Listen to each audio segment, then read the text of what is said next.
नमस्कार दोस्तों, आप सभी का स्वागत है टारगेट विद नीतीश में। दोस्तों, आज के इस एपिसोड में हम बीपीएससी में जो एंशिएंट हिस्ट्री से प्रश्न पूछे जाते रहे हैं, उन सभी प्रश्नों को जो है आज के इस श्रृंखला से शुरू करेंगे। आज है भाग 1, तो आइए शुरू करते हैं आज का ये महत्वपूर्ण भाग। मेरा नाम है नीतीश कुमार।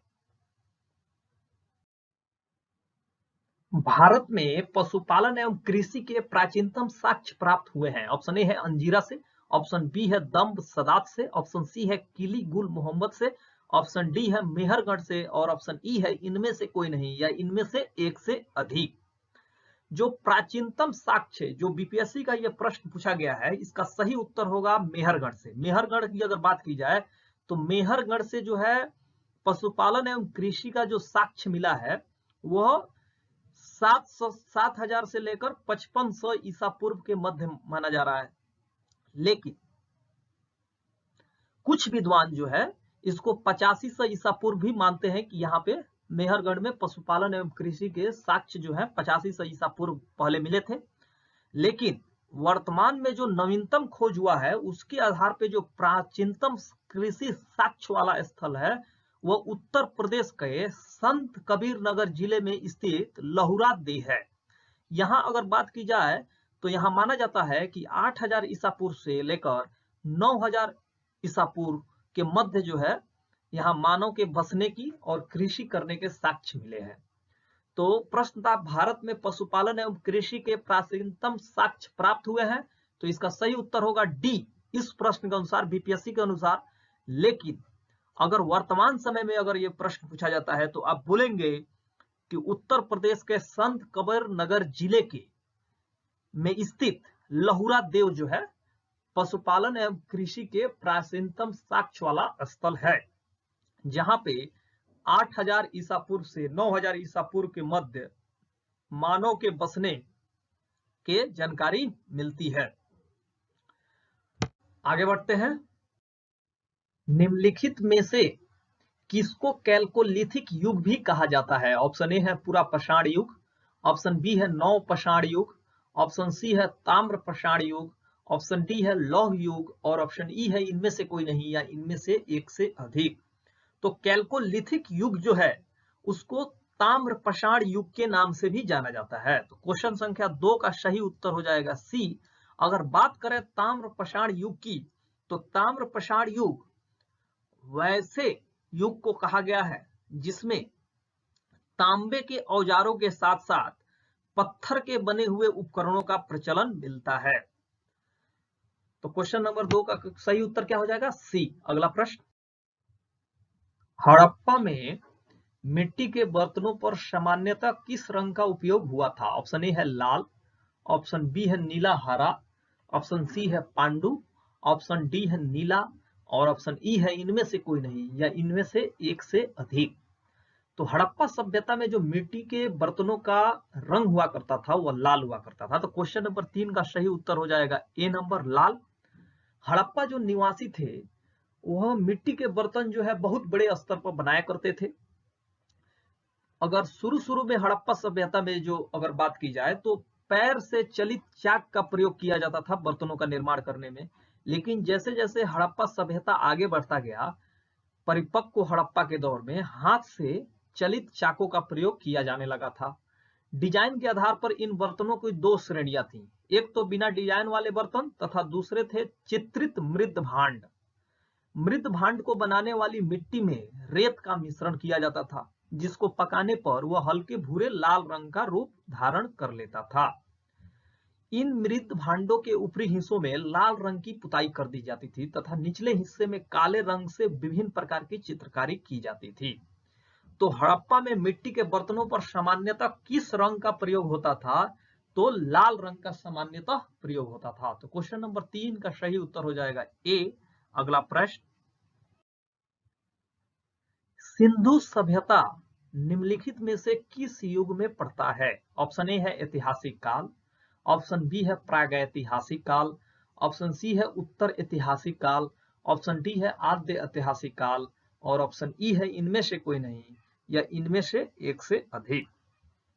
सिंधु सभ्यता जिस युग में पड़ता है उसका नाम है आद्य ऐतिहासिक काल। आद्य ऐतिहासिक काल उस काल को कहा जाता है जिसमें लेखन कला का तो ज्ञान था, लेकिन इसको अभी तक जो है पढ़ा नहीं जा सका है। सिंधु सभ्यता इसी काल का युग था। भारतीय इतिहास में 2500 ईसा पूर्व से 600 ईसा पूर्व के बीच के कालखंड को आद्य ऐतिहासिक माना जाता है, जिसमें सिंधु घाटी सभ्यता विकसित हुई।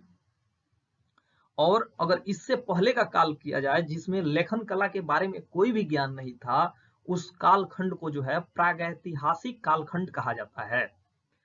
तो क्वेश्चन नंबर 4 था, सिंधु सभ्यता निम्नलिखित में से किस युग में पड़ता है? तो आद्य ऐतिहासिक काल, यानी कि इसमें लिखने की कला का विकास हो चुका था, ज्ञान भी था, लेकिन उसको जो है अभी तक पढ़ा नहीं जा चुका है वर्तमान समय में। आगे बढ़ते हैं। सिंधु घाटी सभ्यता की सबसे महत्वपूर्ण विशेषता क्या है? ऑप्शन ए है पक्की ईंट से बनी इमारत, ऑप्शन बी है प्रथम असली मेहराब, ऑप्शन सी है पूजा स्थल, ऑप्शन डी है कला और वास्तुकला, और ऑप्शन ई है इनमें से कोई नहीं या इनमें से एक से अधिक। सिंधु घाटी सभ्यता की प्रमुख विशेषता आप जानते हैं कि नगर नियोजन को माना जाता है, यानी कि जो भी नगर थे सिंधु घाटी सभ्यता में वो काफी प्लान्ड वे में जो है सुसज्जित थे, यानी कि वहां पे नालियां थी, सड़कें जो है समकोण पर काटती थी। तो सिंधु घाटी सभ्यता स्पेशली जो है नगर नियोजन के लिए जाना जाता है। और पक्की ईंट से बनी इमारतों में मोहनजोदड़ो का विशाल स्नानागार व अनागार प्रमुख है। इनकी सतह पक्की ईंटों की है जिससे जिप्सम तथा मोर्टार द्वारा जोड़ा गया है। तो सिंधु घाटी सभ्यता की सबसे महत्वपूर्ण विशेषता क्या है? पक्की ईंट से बनी इमारत। तो क्वेश्चन नंबर 5 का सही उत्तर हो जाएगा ए। अगला प्रश्न, निम्नलिखित में से कौन सा एक हड़प्पा का बंदरगाह है? ऑप्शन ए है सिकंदरिया, ऑप्शन बी है लोथल, ऑप्शन सी है महास्थानगढ़, ऑप्शन डी है नागपट्टनम, ऑप्शन ई है इनमें से कोई नहीं या इनमें से एक से अधिक।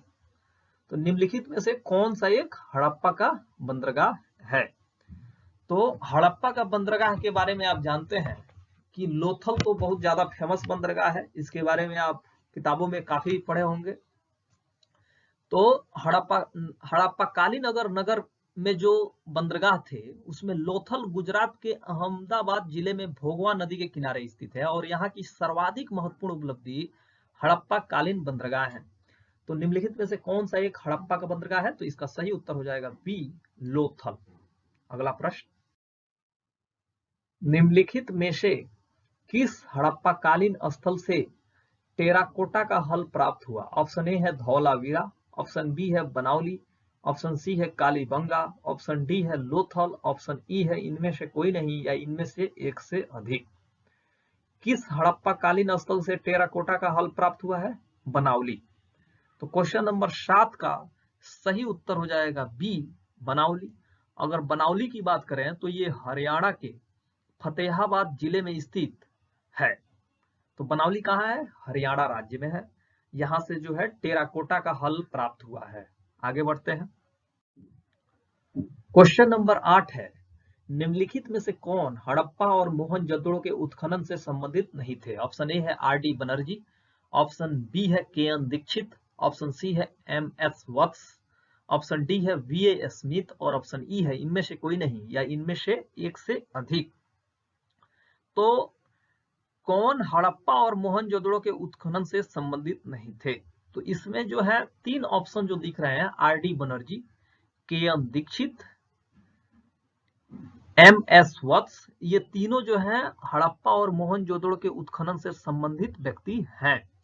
लेकिन जो वी ए स्मिथ जी हैं ये उत्खनन से संबंधित नहीं है। तो क्वेश्चन नंबर 8 का सही उत्तर हो जाएगा डी वी ए स्मिथ। अगला प्रश्न, क्वेश्चन नंबर 9 है, गायत्री मंत्र किस वेद में मिलता है? ऑप्शन ए है उपनिषद, ऑप्शन बी है भगवत गीता, ऑप्शन सी है ऋग्वेद, ऑप्शन डी है यजुर्वेद और ऑप्शन ई है इनमें से कोई नहीं या इनमें से एक से अधिक। तो गायत्री मंत्र की अगर बात की जाए तो ये ऋग्वेद में मिलता है। आप जानते हैं कि 4 वेद हैं, ऋग्वेद, यजुर्वेद, अथर्ववेद और सामवेद। तो गायत्री मंत्र ऋग्वेद में मिलता है, जो कि प्राचीनतम वेद है। इसकी रचना की अगर बात की जाए तो विश्वामित्र ने किया था। यह मंत्र ऋग्वेद के तृतीय मंडल में वर्णित है। तो ये भी प्रश्न आपसे पूछा जा सकता है कि गायत्री मंत्र ऋग्वेद के किस मंडल में वर्णित है। तो तीसरे मंडल में वर्णित है और इसकी रचना जो है विश्वामित्र ने किया था। तो क्वेश्चन नंबर 9 का सही उत्तर हो जाएगा सी। अगला प्रश्न, ऋग्वेद संहिता का 9वां मंडल पूर्णतः किसको समर्पित है। ऑप्शन ए है इंद्र और उसका हाथी, ऑप्शन बी है उर्वशी एवं स्वर्ग, ऑप्शन सी है पौधों और जड़ी बूटियों से संबंधित देवतागण, ऑप्शन डी है सोम और स्पे पर नामाकृत देवता।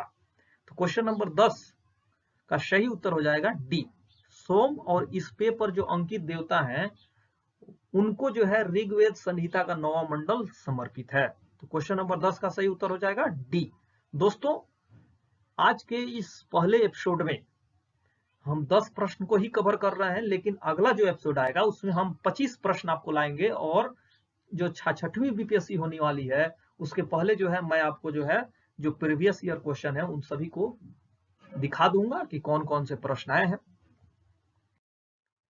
तो दोस्तों, ये रहा आज का महत्वपूर्ण भाग। आपको कैसा लगा आप जो है कमेंट के माध्यम से जरूर बताइए और आप जो है ज्यादा से ज्यादा इस वीडियो को शेयर कीजिए और चैनल पर अगर नए हैं तो सब्सक्राइब जरूर कीजिए। दीजिए इस एपिसोड से अपने दोस्त यानी नीतीश कुमार को इजाजत। तब तक के लिए शुभ विदा, नमस्कार।